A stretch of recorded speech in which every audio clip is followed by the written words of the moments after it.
Budget hearing is resumed. Please stand for the singing of the national anthem and please remain standing for the silent prayer.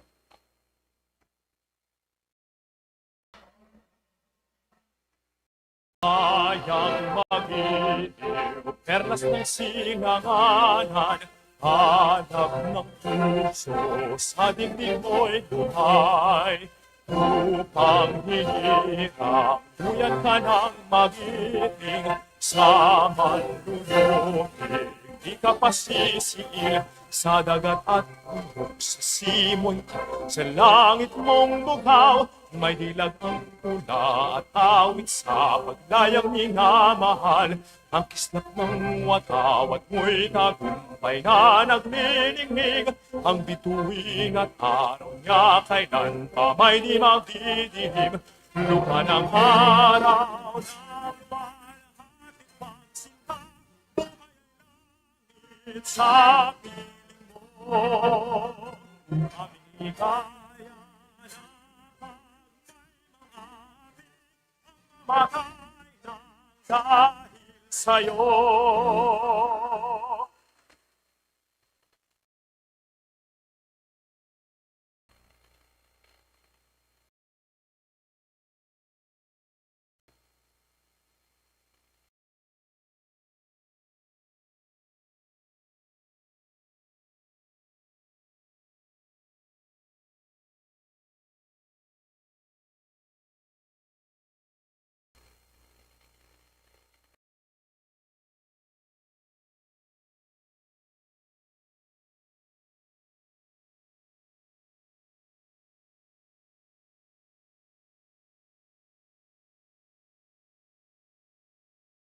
Good morning, everyone. Committee Secretary, please acknowledge the resource persons and House members present here today. Thank you, Madam Chair. Good morning. May we acknowledge the officials from the Office of the President, Executive Secretary, former Chief Justice Lucas Bersamin. Good morning, sir. Undersecretary Leonardo Roy Cervantes. Undersecretary Al-Azri Muhammad Salik.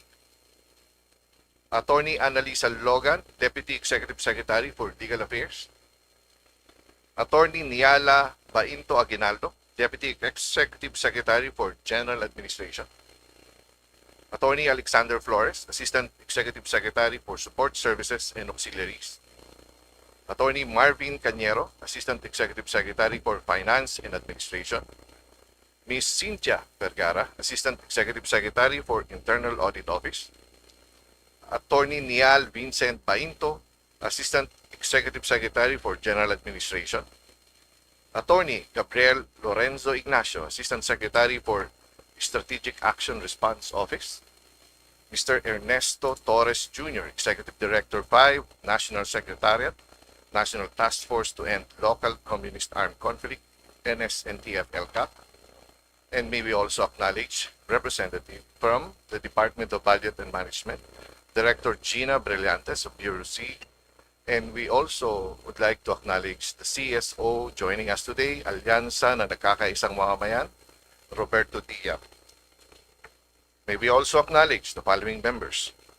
Majority Leader Ferdinand Alexander Marcos, Senior Deputy Minority Leader Edgar Erice, Minority Leader Marcelino Libana, Deputy Minority Leader Antonio Tino, Deputy Majority Leader Munir Arbison Jr., Deputy Majority Leader Bong Teves, Deputy Majority Leader Jan Baronda, Deputy Speaker Faustino D. III, Deputy Minority Leader Leila de Lima, Deputy Speaker Christine Singson Mayhan, Deputy Majority Leader P.M. Vargas, Deputy Minority Leader Bong Suntay, Deputy Majority Leader Bernadette Escudero, Deputy Minority Leader Jet Nisay, Vice Chair Maria Isabel Sagarbaria, Vice Chair Romel Angara, Vice Chair Lalo Matugas, Vice Chair Brian Poe, Vice Chair Arthur Celeste, Vice Chair Monique Lagdemeo,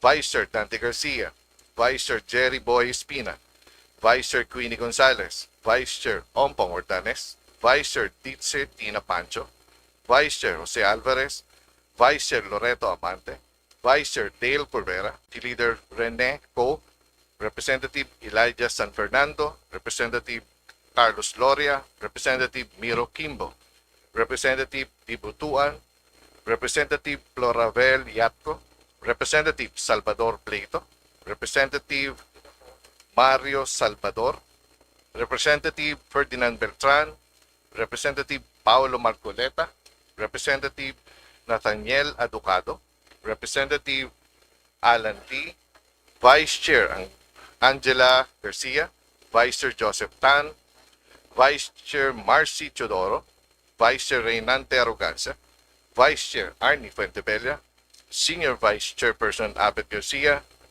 Vice Chairperson Ferdinand Gonzalez, Representative Siti Amina Dimaporo, and Vice Chair Mika Tan. That's all, Madam Chair. Thank you. Thank you very much, ComSec. To the Honorable Executive Secretary and former Chief Justice Lucas P. Bersamin, along with the officials of the Office of the President, distinguished members of the Committee on Appropriations, colleagues in the House, esteemed guests, ladies and gentlemen, good morning. Today, we deliberate on the proposed 27.362 billion peso allocation for the Office of the President under the fiscal year 2026 National Expenditure Program. This proposed budget is designed to enable the country's highest executive office to effectively fulfill its mandate, to be fully responsive to the specific needs and requirements of the President as head of state, head of government, chief executive, and commander-in-chief, and to provide the necessary administrative, advisory, consultative, and other support services in the exercise of these powers and functions. It provides the essential resources to carry out its constitutional duties with efficiency and integrity. One major program under this allocation is the Philippines hosting of the ASEAN Summit and related meetings. While this funding is incorporated under the Office of the President's budget, it will be released directly to the designated implementing agencies to ensure efficient execution. As the Philippines assumes the chairpersonship of ASEAN in 2026, this budget will support the extensive operational requirements for 231 cluster meetings and 695 subcluster meetings, the largest international event to be hosted by the country next year. It is essential to underscore that the programs and activities of the Office of the President are vital in ensuring effective leadership and the seamless execution of the highest functions of government. This office serves as the primary arm that enables the President to exercise his mandate effectively, advance national priorities, and deliver meaningful services to the Filipino people. Supporting its proposed budget is therefore crucial to strengthen governance, enhance institutional capacity, and ensure that every peso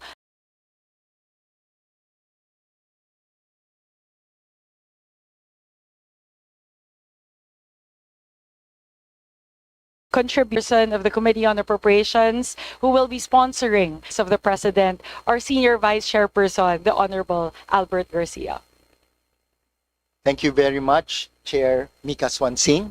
Maraming salamat po. Once again, welcome to the Office of the President family dito po sa House of Representatives, headed by our Executive Secretary, Honorable Lucas Bersamin. Sir, you may proceed with your presentation. Thank you, Madam Chairman and Senior Vice Chairperson. May I just make an opening statement? Your Honors, the delegation of the Office of the President appears before this committee to present, explain, and above all, seek the committee members' support for the proposed budget of the Office of the President for fiscal year 2026. The Office of the President does not want to merely comply with the legal requirements of presenting our proposed budget before a co-equal branch. more importantly, the OP wants to manifest the President's commitment to transparency and accountability that is required of all government offices. These are necessary elements in upholding the country's national interests, as well as in promoting the welfare of our people. As public office is a public trust, all of us must be ready to accept accountability and responsibility over our actions and programs. It has always been the President's view that our inter-branch relationship must be anchored on the principle that governance will be significantly improved through cooperation and support, and that the said relationship must be, at all times, manifested through inter-branch courtesy and respect, while still observing the separation and balance of powers enshrined in our Constitution. Before I present the highlights of our proposed budget, let me just point out that, as in the previous years, and similar to other government offices, we have crafted this proposed budget within the parameters and process set by the Department of Budget and Management and the pertinent laws. For fiscal year 2026, the Office of the President requests a budget of 27,362,355,000 to perform its mandate for the people. This amount, if I may point out, is comprised of two significant budgetary portions. That is, the portion for the regular OP programs, activities, and projects, and the other portion being for the hosting of the Philippines of the 2026 ASEAN summits and related meetings. It can be noted in the detailed presentation of our budget proposal later on that the proposed budget for the regular OP PAPs is 6.82% lower than our proposal last year, which is consistent with the President's directive to all government agencies to be always mindful of the need to provide quality services for the people with less financial requirement in support of the Bagong Pilipinas brand of governance. Your Honors, despite this budget proposal being reduced, we assure the Congress that it will not affect the delivery of the services of the President to the people. The OP will still sufficiently support the implementation of its PAPs, ensuring that all are implementation ready and shall be completed within the validity of the appropriation law in accordance with the cost-based budgeting policy. The President will still be able to accommodate the logistical requirements of honoring invitations from foreign leaders to visit their countries to convey our collective aspirations through effective personal diplomacy. Your Honors, a large portion of our submission is the budget for our country's hosting of the ASEAN summits and related meetings in 2026, which is about 64.33% of the OP budget proposal for fiscal year 2026. We note that while the amount is lodged with the OP, about 38% of this will be released to other offices as their budgetary support for their respective participations in our country's hosting. We are confident that the Philippine chairship of ASEAN 2026 will further improve our standing as a founding member of the ASEAN and will strengthen our political and economic ties with the community and its dialogue partners. As we welcome various regional and world leaders to our country in 2026, our chairship will build on the achievements of previous hostings towards peace, cooperation, shared progress, and prosperity. The country's hosting is likewise most opportune, as the ASEAN will be celebrating the 50 years of the ASEAN Treaty of Amity and Cooperation, which embodies universal principles of peaceful coexistence and friendly cooperation among the ASEAN member states. Thank you, Your Honors. Thank you, Executive Secretary Bersamin. May we request that the Office of the President proceed with Yes, the presentation of the budget of the OP? Yes. For this purpose, Your Honor, may I call on Assistant Executive Secretary Mario Cañero to discuss the details of our proposed budget. Attorney Cañero, you are recognized. Please proceed. Thank you, Your Honors. We are honored to present the details of our proposed budget for fiscal year 2026.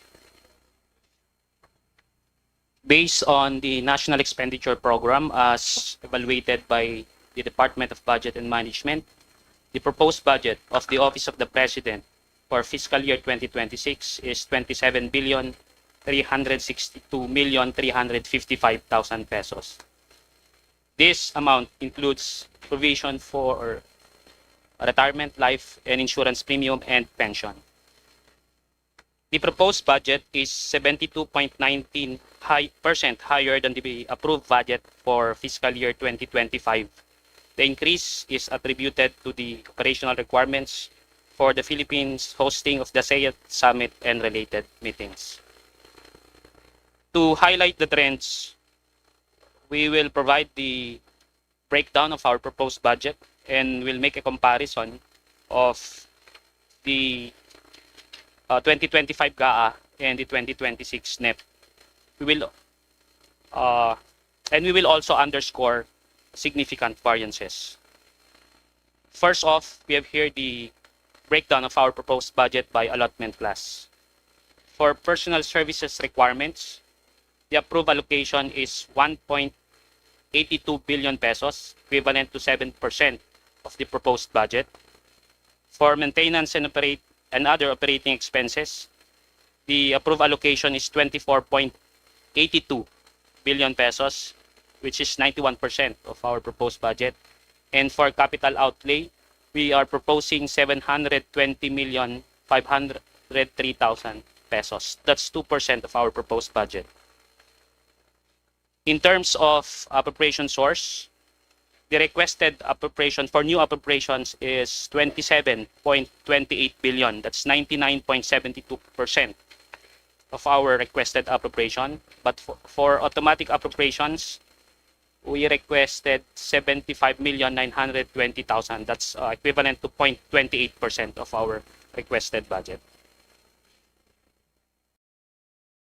To better appreciate our proposed budget, we have here a comparative matrix of the 2025 GAA vis-a-vis the 2026 NEP. Next slides, please. We want to highlight, Your Honors, that under the OP's regular program for 2025 GAA, the approved budget is 10.44 billion. However, we only requested under the 2026 NEP 9.73 billion. For the locally funded project, which is again the Philippines hosting of the ASEAN Summit and related meetings, in 2025, the approved budget is 5.4 billion pesos. And under the 2026 NEP, the approved allocation is 17.55 billion pesos. Notably, there is an increase of 6.82% for the regular programs of the Office of the President. This is equivalent to 712,735,000 pesos. For the locally funded project, the increase is 12,152,695,000 pesos, or 225%. The adjustments in the proposed amounts in the 2026 NEP vis-a-vis the 25 GAA are further shown in these comparative variances. Under the total new appropriations, the personal services requirement increased by 36.88%, or 469,974,000. And under the remarks column on this table, Your Honors, we provided the reasons for such increase. For MOOE, there's an increase, and the increase is attributed to the operational requirements again of the locally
funded.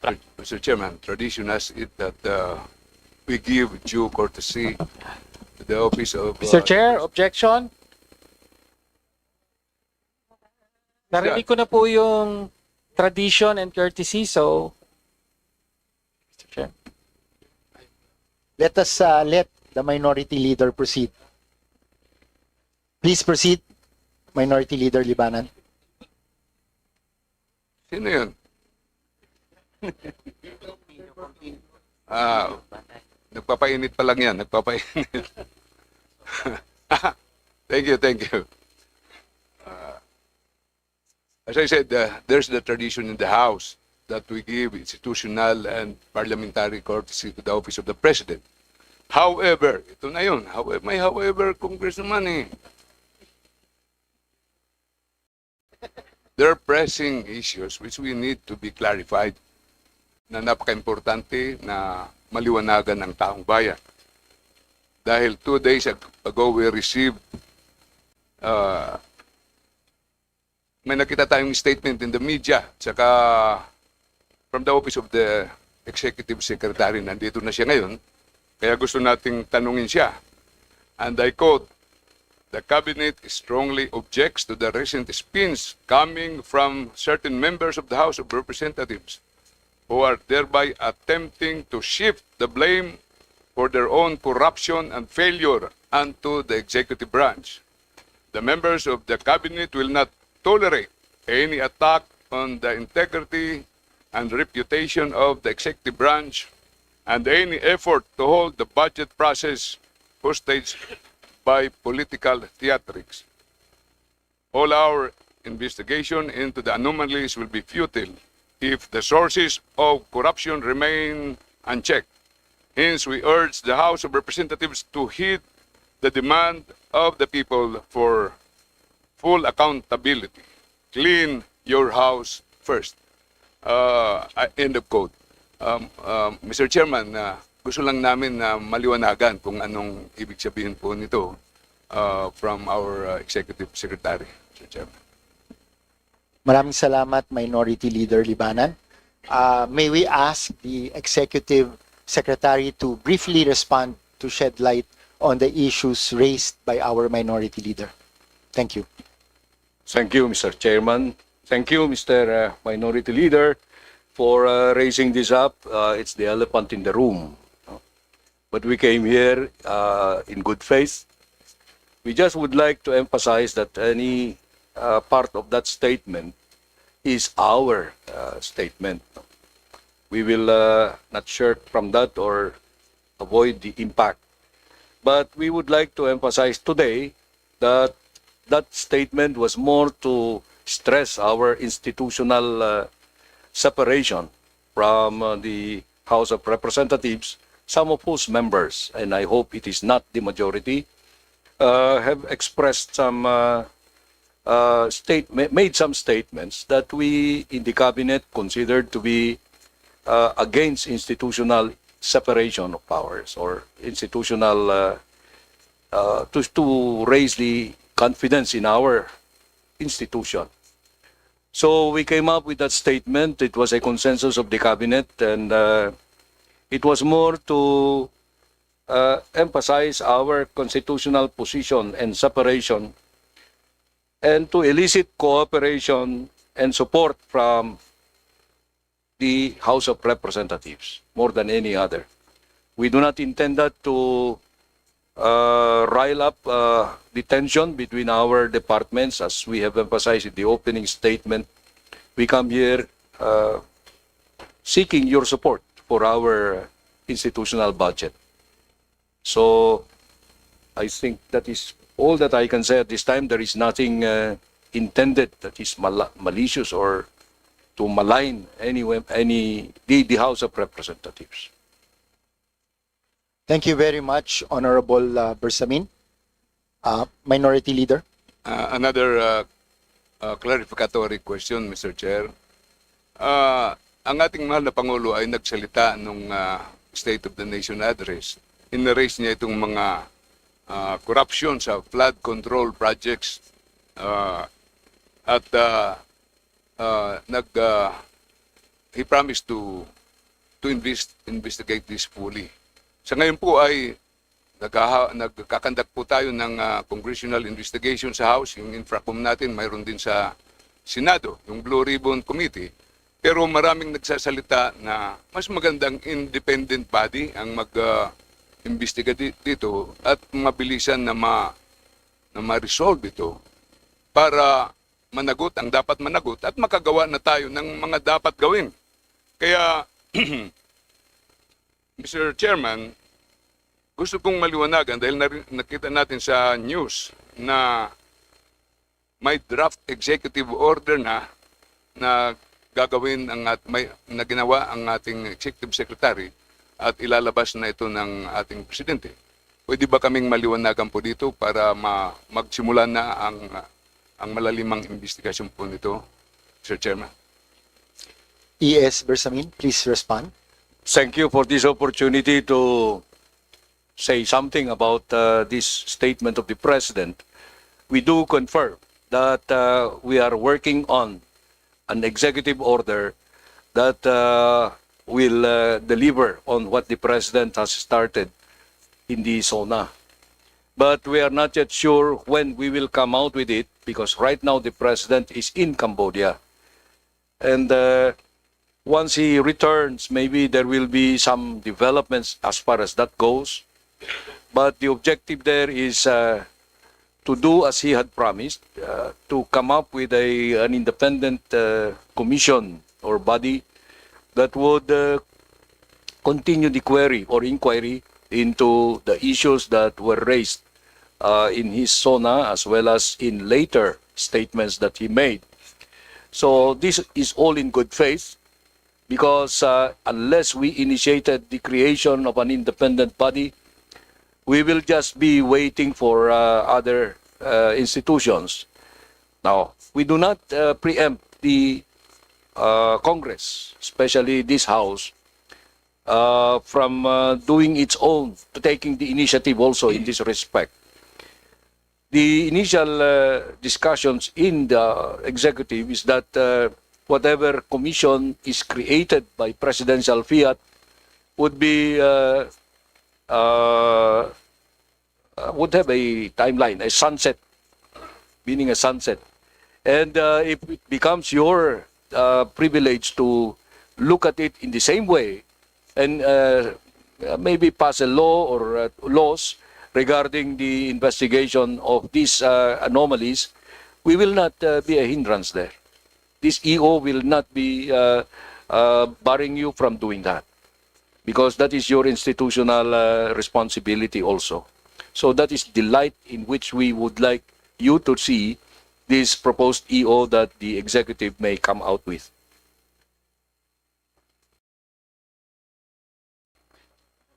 Minority Leader. Thank you for that answer, Mr. Chairman, and I believe we are now ready to present the proper motion. I therefore move, Mr. Chairman, that we... Objection. We object, Mr. Chair. Wala pa nga eh. Let me finish my motion before we make the objection. Mr. Chairman, I move that we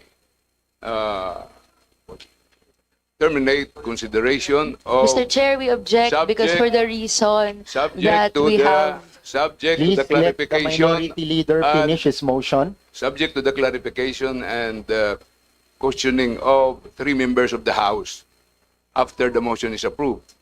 In other words, they still have time because 3 of them manifested that they will be asking questions to the office of the President. So subject to those 3 members of the minority, Congresswoman Rene, Congressman Tino, and the clarificatory question also from the Honorable Laila de Lima, I move that we terminate the consideration of the office, the budget of the office of the President. I second the motion. I second the motion. There is a Objection. motion and duly seconded. Objection.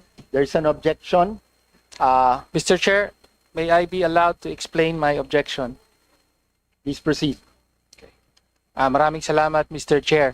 Mr. Chair, now of all times is not the time for parliamentary courtesy, but for full transparency in the budget process, especially for the budget of the Office of the President. No? Sinimulan po ng Presidente sa kanyang SONA ang, sabi niya, paglaban sa corruption at pagreforma sa proseso ng pagbabudget. Nagbanta pa nga siya na handa daw siyang magkaroon ng reenacted budget, no, kung hindi babaguhin ang proseso ng pagbabudget. So bakit ngayon ay pinipigilan natin ang pagbulatlat sa buong budget ng Office of the President, no?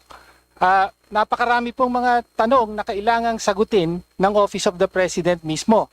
Dapat ng Presidente mismo. Kaya lang, the closest we can get here is the Executive Secretary. Kaya hindi po, kahit sabihin po, sa plenaryo nyo na lang tanungin, dito lang po tayo magkakaroon ng pagkakataon at maririnig ng publiko ang direktang pagsagot ng Office of the President mismo through the Executive Secretary. No?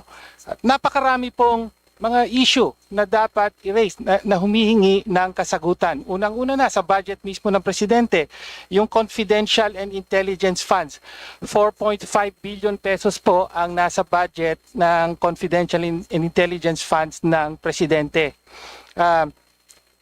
Binulatlat po, alam natin lahat, ang confidential funds ng Vice President at nakita natin doon, Mary Grace Piatos, no, mga peking resibo. No, kailangan pong makita rin at marinig ng taong bayan kung baka meron ding Mary Grace Piatos ang confidential and intelligence funds ng Office of the President. Kung wala, di dapat walang ikatakot sa pagtatanong. No? Pangalawa, narito po ang NTF-ELCAC at napakarami po nating issue at ang mamamayan ay may maraming issue sa NTF-ELCAC. Human rights violations, nagpapatuloy na human rights violations. Kasama na yung tuloy-tuloy na red tagging pa rin ng NTF-ELCAC sa kabila ng Supreme Court decision na nagsasabing mali yan at dapat itigil. No, ang nagpapatuloy ng mga extrajudicial killings, pagtakip sa mga aktivista at mamamayan, mga violations of our IHL law, kasama na dyan yung pagbobomba sa mga civilian communities at pandarahas, no, violations of ordre combat, no, yung mga hindi na nakakalaban na mga rebelde, no. Nandiyan din ang mga tanong kaugnay halimbawa sa President's Social Fund. Off budget po ito pero 7 billion pesos po ito. No, kailangan ding makahingi tayo ng paliwanag kung paano ito ginagastos. ng presidente mismo. At higit sa lahat po, kailangan pong sagutin ng presidente at harapin ang sarili niyang responsibilidad sa kasalukuyang issue ng malawakang corruption sa flood control, no? Sinertify as urgent po ni Pangulong Marcos ang tatlong budget sa ilalim ng kanyang termino, no? 2023, 2024, 2025. Dahil dito, pinirmahan din niya ang mga GAA, no? Sa mga budget na ito, umaabot sa walang kapantay na 1 trillion pesos halos ang pondo na binuhos sa flood control projects. Ito ngayon, 1 trillion pesos, no? 2 beses na mas malaki kaysa sa kabuuang binuhos ng 6 na taon ng Duterte administration, 6 na beses na mas malaki kaysa sa inilaan para sa flood control ng nakaraang Aquino administration. Kaya po kung may walang kapantay na pandarambo ngayon na nagaganap sa flood control, ito ay dahil sa walang kapantay ang pondong ibinuhos sa flood control projects ng Marcos Jr. administration, no? At totoo ang malaki ang responsibilidad ng Kongreso, House and Senate sa mga insertions ng flood control projects. Pero yung corruption po ay nagaganap sa execution ng budget, sa pagpapatupad ng budget. Executive po ang nag-award ng mga kontrata sa mga contractor. Sila po ang nagbabayad sa mga contractor kahit pa may ghost project yan. No, kaya po nasa kapangyarihan, responsibilidad ng presidente na bantayan at pigilan ito. Kaya kailangan po itanong natin, ano ba ang ginawa nyo para mapigilan ang nakikita natin ngayon, pambihirang pandarambong na nagaganap sa ngalan ng flood control projects, no?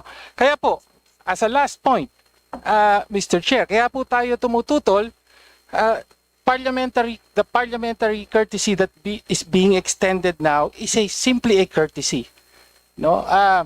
Ibig sabihin nun, pwede pong i-waive ng Office of the President ang courtesy na ito at pwede niyang piliin na sagutin ang mga katanungan katulad ng mga katanungang nabanggit ko. Kaya dahil po dyan, mariing tumututol po tayo sa motion na i-terminate at pigilan na ang interpellation ng budget ng Office of the President. Maraming salamat. Mr. Chairman, Thank you very much, DML Mr. Chairman, Tino. I will now Mr. Chairman, recognize on the part of the majority, Deputy Speaker D. Please proceed. Mr. Chair, on the part of the majority, in line with the long-standing tradition of extending institutional courtesy to the office of the President, I move to terminate the budget deliberations on the proposed budget of the office of the President without prejudice to the Constitution, to the constitutional authority of Congress to review, amend, or deny any item in the General Appropriation Bill. So I move. Second motion, Mr. Chair, I So object. there is a motion on Mr. Chair, Mr. is there an majority. objection on the Mr. Chair. table? Duly seconded. Mr. Chair, point of order. And Point of order, Mr. Chair. yes, the Honorable It is, Mercado. with due respect to everybody, it is in our rules, Mr. Chairman, that we have to have a process, a procedure. This is a budgetary hearing. And we have a procedure that that we have to comply. The first to ask or interpolate is the minority. The second is the independent, and the last will be the majority. I therefore claim that rule on procedure that we have for purposes of orderly discussion. We have to be mindful of our rules and implement this rule, Mr. Chairman. Mr. Chairman, The Chairman, manifestation of the Honorable Mercado is well taken, but we have a pending motion yes. Move for the previous question, Mr. Chairman. Let's resolve it. The point Mr. of Chair. order is not taken because we have a pending motion, and this is part of our rules. Mr. We shall Chair, now- if I may just discuss on also a point of order, because there is an objection to the Mr. Chair, motion. we should and we first already rule on the discussed po standing the motion content before of the entertaining objection. any other motions or questions. Let's rule first on the standing motion. Okay. So there is a motion on part of the minority and the majority duly seconded, and there is an objection. We will now vote on the motion. Point of order, Mr. So, Chairman. Secretariat, please count the What will votes happen by to our members. our Voting is ongoing, Honorable Mercado. Madam Chair, just a manifestation We will proceed. before the voting Mag- proceeds. Mag-proceed muna tayo sa voting, then we will hear your manifestation. Voting will proceed. Please raise your hands, those that are in favor of the motion. Motion to terminate the budget hearing of the Office of the President. Please raise your hands. In favor.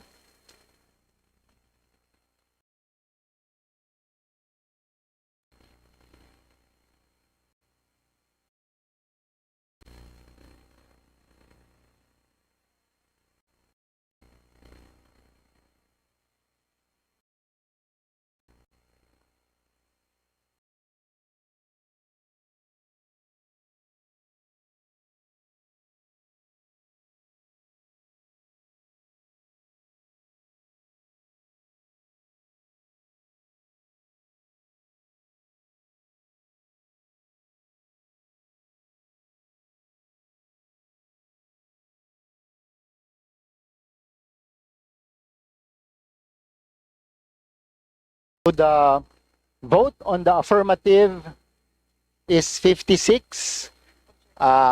Those that are not in favor of the motion, please raise your hands.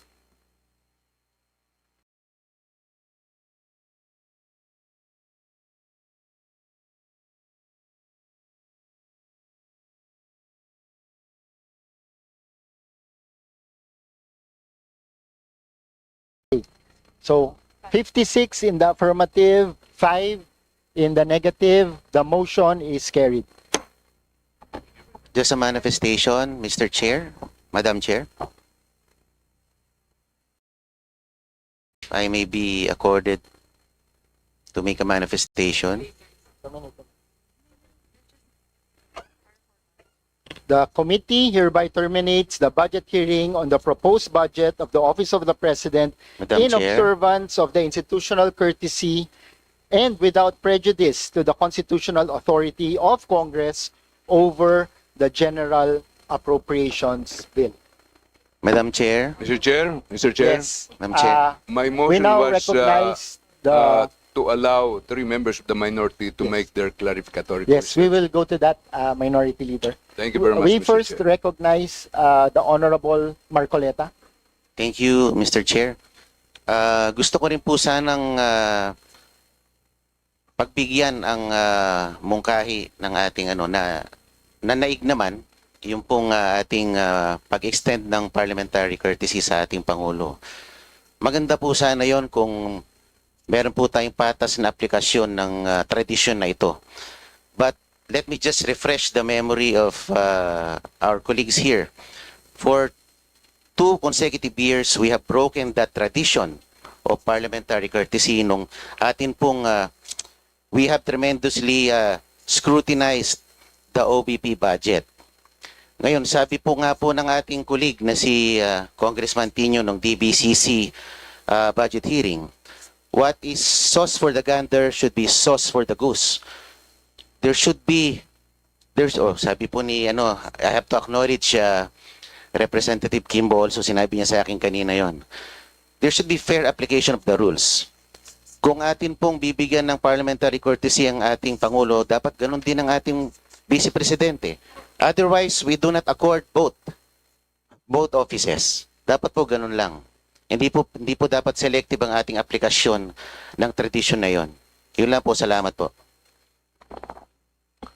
The manifestation of the Honorable Marcoleta is noted. Mr. Chair, Minority, Mr. Chair, Senior Minority Leader, meron po you're tayong recognized. meron tayong rule na kung sino po yung nagpa-register, minority, independent, majority.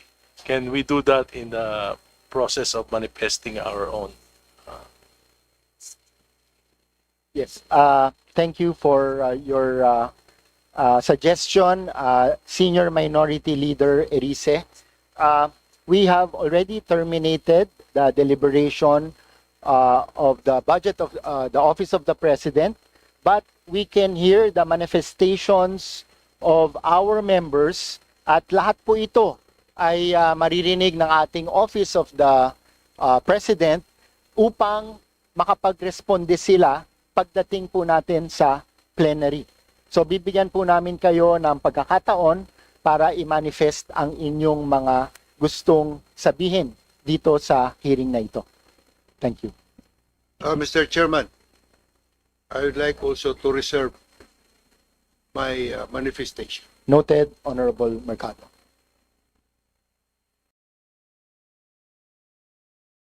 So, may I recognize the Honorable Minority Leader? Mr. Chair, then we can proceed to the clarificatory questions of the three members of the minority, Mr. Chair. Yes. So, who would like to, may I recognize the Senior Deputy Minority Leader to go to proceed with his manifestation? Thank The you, Honorable Mr. Erice. Please proceed.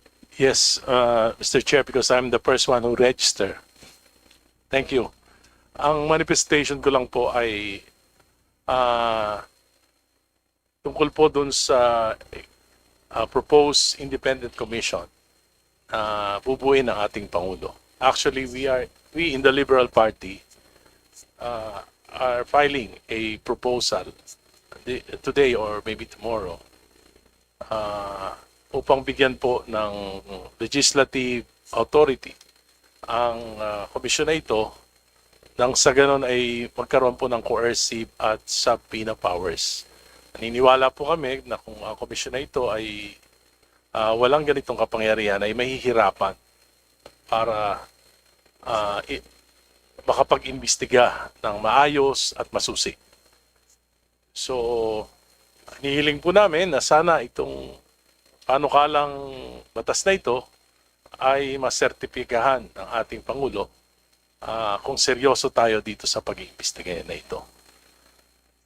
Gusto ko rin pong i-manifest na hindi lang po dapat siguro yung korupsyon sa flood control ang ating imbestigahan, kundi po yung korupsyon sa sanhi ng flood control, ng floodings dito sa Metro Manila. At yung walang tigil pong korupsyon sa paghakot ng mga basura ng mga local governments at ng mga contractors ng paghakot ng basura. Ganon din po yung ating mga dam sites na yung pong basura ay napupunta na po sa ating mga ilog at karagatan dahil din po sa korupsyon.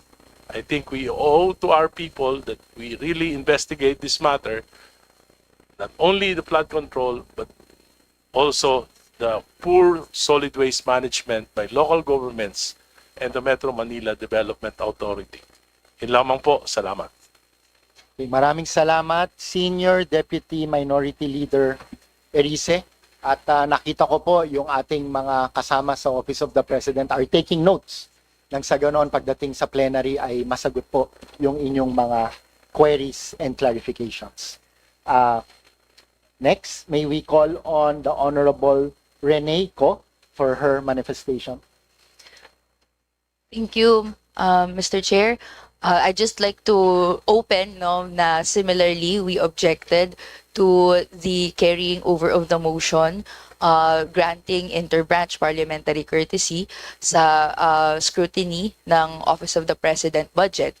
It is because aside from I also agree with the arguments that are put forth by Representative Tino, ang executive mismo na rin and Office of the President mismo ang nagsabi na kailangan ng overall review of the budget. Hindi lang po ito sa DPWH, pero binubukas po ito sa buong 2026 NEP budget. At bilang mga representante ng mga mamamayan, ginagawa namin yung aming duties kung saan nagpa-participate at nagli-lead din ng gantong review, which must include po yung Office of the President.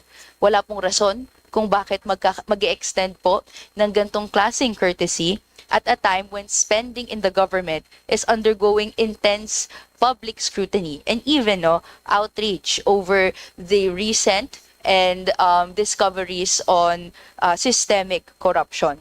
I'd also like to point out na maraming instances po or there are several instances in the past that this courtesy was waived po, specifically on the most recently in the deliberations of the 2025 budget of the Office of the Vice President and even yung budget po ng Office of the President for fiscal year 2021. But we were able to provide and compound questions po, and the Executive Secretary and the staff of the Office of the President were able to provide answers. Meron pong historical precedent for the waiving of this courtesy and may historical precedent po ng pagsagot po ng Office of the President and Office of the Vice President sa mga tanong tungkol sa mga gantong klaseng mga katanungan ng bayan. And lastly po, even though we were provided the opportunity to provide a manifestation, magiging glaringly silent po yung buong proceedings sa bahagi ng civil society organizations who in the course of the different budget hearings and briefings ay pwede silang makapagbigay ng mga katanungan at may entertain ito. Right now, ay walang ganong opportunity or avenue. And that's why beyond yung sa aming discussion, ay gusto rin namin maging totoo doon sa ating promise ng full transparency and accountability sa gantong klaseng commitment, but through being open to scrutiny, being open to these questions, and then providing answers to the public.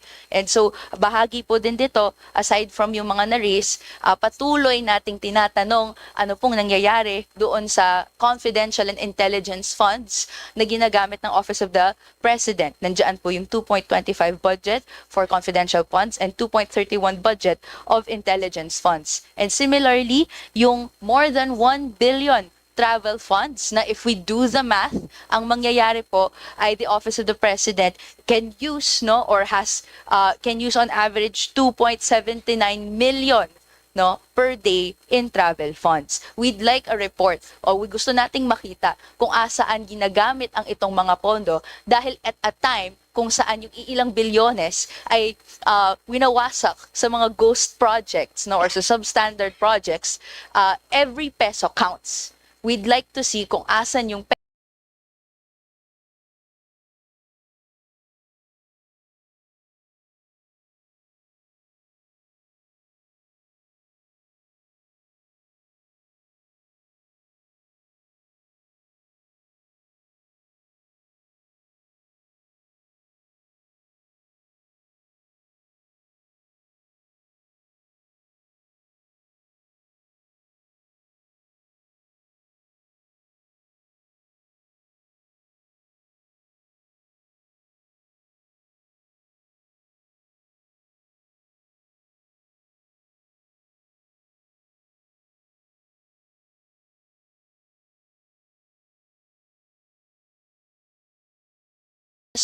na ginagamit ng Office of the President na directly in charge dito po sa iba't ibang mga infrastruktura or gagamitan ng fund na ito.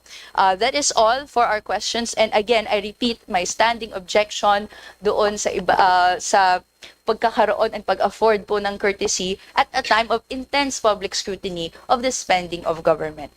Mr. Chair. Mr. Chair. Thank Mr. you Chair. very much, Honorable Rene Co. Mr. Rest Chair. assured na lahat ng inyong queries and questions will be answered come plenary ng budget ng Office of the President. Mr. Chair. Mr. Chair. May we recognize on the part of the majority, Kong Chairman Pepito Alvarez? Yes, I'd just like to take this opportunity kasi nandito si Executive Secretary Bersamin. na yung mga sinasuggest natin few days back ay wala ho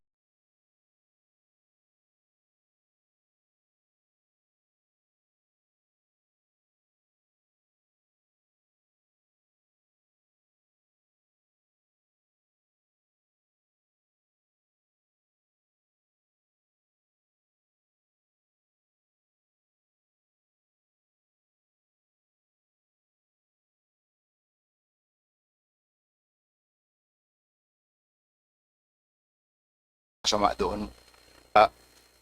Sa NOAA's project sa UP, kung saan talaga yung unang-unang mga binabaha. So gusto lang natin na tanggalin na muna sa Kongreso yan, tanggalin na muna dito sa submission ng DPWS dito sa Kongreso para i-lodge mo na yan sa Office of the President para led by Secretary Bersamin. Siya na po ang mamahala doon kung saan talaga ilalagay at saan talaga kailangan yung flood control funding na yan. Kaya walang masama po doon sa ating mga suggestion na tanggalin mo na yan sa presentation ng Public Works at i-lodge mo na sa Office of the President. Thank you, Mr. Chair. Thank you, Mr. Committee Chair on Energy, Pepito Alvarez. Let's proceed with the Just a quick line that we manifestation. have for the manifestation. Ang susunod po, who has indicated his intention to manifest, is si Honorable Tino. Mr. Chair, I already expressed my position as well as articulated the questions I wanted I would have raised and expected to be answered by no less than the Executive Secretary. So that is already on the record, Mr. Chair. Okay. Thank you, Honorable Tino. Well noted po yung inyong objection and manifestation kanina. Next, may we recognize the Honorable Laila De Lima, Deputy Minority Leader Laila De Lima. Please proceed. Thank you, Mr. Chair, Madam Chair, and also to the delegation from the Office of the President led by the distinguished Executive Secretary. Manifestation. First, I'd like to state that I actually abstained from the voting earlier. I abstained because I do recognize the parliamentary courtesy being accorded to the Office of the President, and at the same time, I agree with the dissenters that we cannot be prevented from asking questions. Now, I understand, and also manifestations. I understand that after the vote was carried, the motion to terminate the proceedings or the questioning on the OP's budget, we are allowed to state our manifestation. So, first would be about the executive order. I was actually pleased hearing from the distinguished Executive Secretary that indeed there is an upcoming executive order, only that we do not know when it could be released. And also, I heard from this representation, heard from the distinguished Executive Secretary that no problem with the Office of the President, as they recognize also the institutional independence of this House of Congress to file a bill creating an independent commission. And may I just confirm what our senior Deputy Minority Leader, Egay Arise, manifested earlier, that indeed we are planning to file a bill soonest. And it would be filed principally by the members of the LP bloc, the Liberal Party House members. And then we also welcome others from the minority and even from the majority to join us in filing that bill.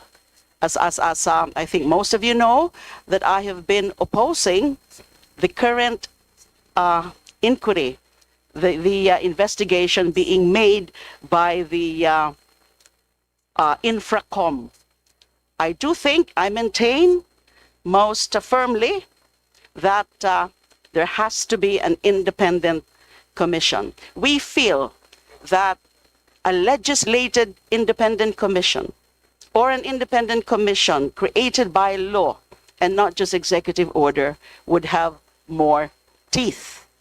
And the focus here would be really to inquire into the anomalous infrastructure projects, especially the flood control projects. So that is a confirmation of our plan to file very, very soon. It's either today or tomorrow, that bill. As a further manifestation, and I do intend to ask questions during the plenary session, I would be directing my questions on 5 attached agencies of the Office of the President.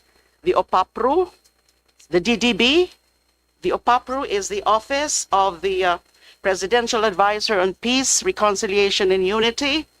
Then the DDBB, Dangerous Drugs Board. The PRA, or the Philippine Reclamation Authority. The PCO, or the Philippine Communications Office, and also NTF-ELCAC. Just to present a very brief manifestation on the crux or the focus of the questions that I would be posing in the course of the plenary session as to the OPAPRO. We are aware that there's upcoming BARM elections. And then there are problems, actually. There are very sensitive issues surrounding the BARM. And then the news have it that the MILF has actually suspended the final phase of decommissioning. This is a very serious problem. So I will be asking a series of questions about that. What is in fact happening? Why is it going that way? What are the grievances from the MILF camp? And what is the executive department, particularly the Office of the President, doing about it in order to arrest or in order to preclude any possible violence, especially in the upcoming elections? Then on the DDB, I'll be asking about what exactly are the gains, the success rate of the policies and programs being implemented by the DBB. Are there concrete policies, anti-drugs policies? And is there a shift of the approach of government? Because we've been asking the PNP and they keep on saying that they have in fact implemented a shift from the punitive approach to human rights-based, medical-based approach in combating our drugs problem. So I would have to ask the DDB a series of questions on that. And the PRA, Philippine Reclamation Authority, magtatanong po ako, ilan na ho ba ang mga reclamation projects sa ngayon? Magtatanong din po ako kung ongoing pa ba yung mga reclamation na yan? Or was there an official order or directive from the Office of the President as to the suspension of these reclamation projects? Marami pong problema tungkol dyan. And then the PCO, I would actually have to ask questions with respect to alleged PCO corruption revealed by PTV4 anchor Mike Abe. Meron po siyang mga dinisclose, meron po siyang mga inexposed na alleged irregularities and anomalies within the PCO or the Philippine Communications Office. And of course, the NTF-ELCAC, I share the sentiment of Representative Rene Co that bakit po taon-taon ay dinadagdagan ang budget ng NTF-ELCAC. Ganun din po for 2026. I am not convinced that NTF-ELCAC would be receiving substantial budget. At aalamin din po natin ano ang pinakapolisiya ng NTF-ELCAC about yung red tagging.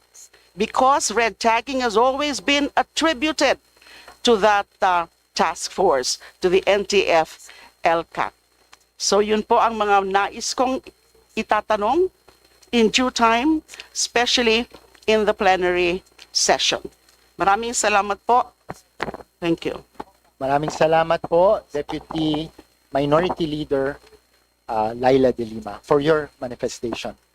And the last to give his manifestation. May we call on the Honorable San Fernando. Please proceed. Thank you, Mr. Chair. Just a very quick manifestation as to why I objected to the motion. Number one, no other than the President himself has said that there must be transparency and accountability, especially with regard to the discussion of the national budget. And so we must scrutinize the OP budget in that spirit. Second, may I just remind my honorable and distinguished colleagues that the power of the purse is vested upon the House of Representatives. And also in that spirit, we must scrutinize every peso and every centavo being given to the agencies and departments para naman po maging fair sa ating mga manggagawa at ordinaryong Pilipino dahil pera po ng mga manggagawa at ordinaryong Pilipino ang pinag-uusapan natin dito. And just as what Representative De Lima has said, we will support the bill that will be pushed regarding the formation of an independent commission, and we will reserve the questions to the plenary with regards to the attached agencies of the Office of the President. That's all, Mr. Chair. Thank you. Maraming salamat, Honorable San Fernando. Mr. Sa Chair. ating mga kasama na nag-express ng kanilang manifestation, rest assured na lahat po ito ay sasagutin natin pagdating ng budget ng Office of the President sa plenaryo. Mr. Chair, So with that, I would like to recognize Vice Chair Fuentebella. Yes. Please proceed. since there are no more members who wishes to make any manifestation, I move to suspend the budget hearing until 11 o'clock this morning. Budget hearing is suspended to give way to the next agency at 11 o'clock this morning. Maraming salamat po, dear colleagues. Maraming salamat po sa Office of the President. At maraming salamat po, E.S. Lucas Bersamin.